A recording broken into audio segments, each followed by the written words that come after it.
Yes, Cyril, sure. We'll wait for your question.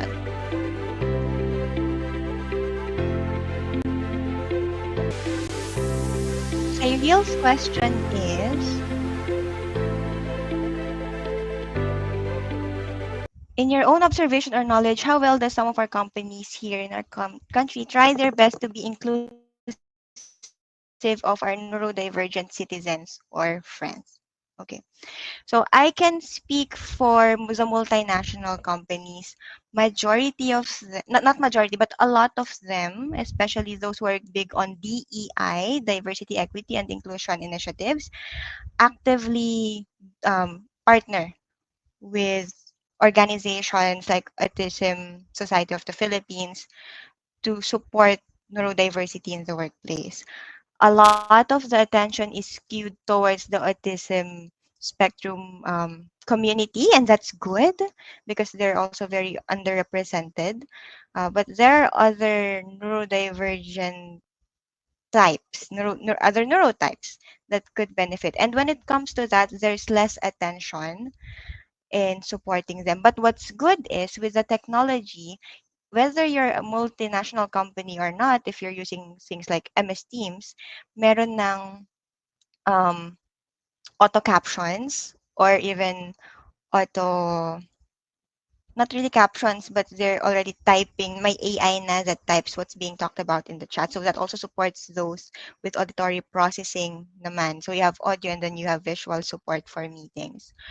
So when it comes to active participation and mindfully doing interventions for the neurodivergent community, it's still small and it mostly occurs in multinational companies and the focus is mostly on autism, right?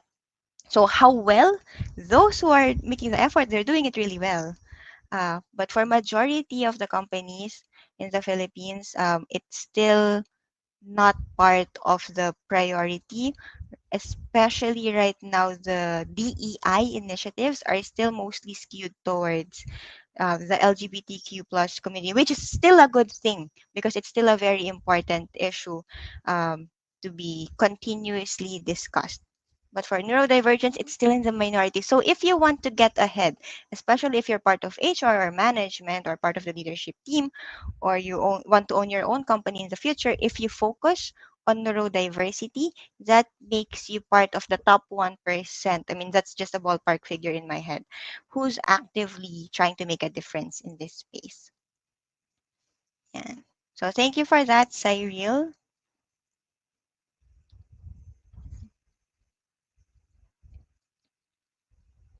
Do we have other questions? Okay, last one. How can we equip or help the bosses or HR or managers to better deal or accommodate our neurodivergent employees, especially since they have a lot on their plates to deal with? Okay, excellent question. The basics, the fundamentals of being a more neuro-inclusive manager or even just peer is really grounded on empathy. So, some would say 20% lang naman ng population ng neurodivergent. If I will follow the Pareto principle, 80-20, I will focus on the 20% of my effort, which will make an impact to the 80% of the population. And that makes sense. So, how could you equip them? Equip them with empathy because empathic conversations, empathic leadership applies to all 100%.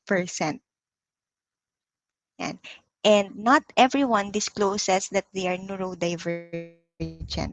Not everyone also knows that they are neurodivergent if they are neurodivergent. So, empathy all around. If you want um, to influence HR or management or whoever is handling the budget to invest in training, start with emotional intelligence, empathic conversations, or leadership development.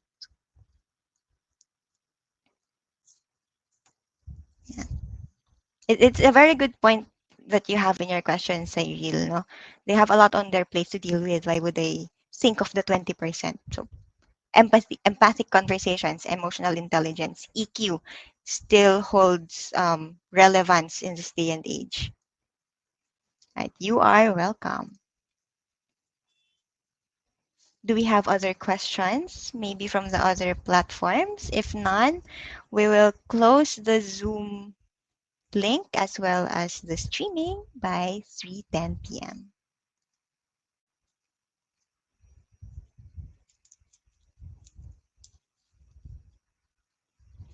And thank you everyone for listening and staying on. We still have 18 participants in the room. Thank you for extending your time and hope to see you in the next one.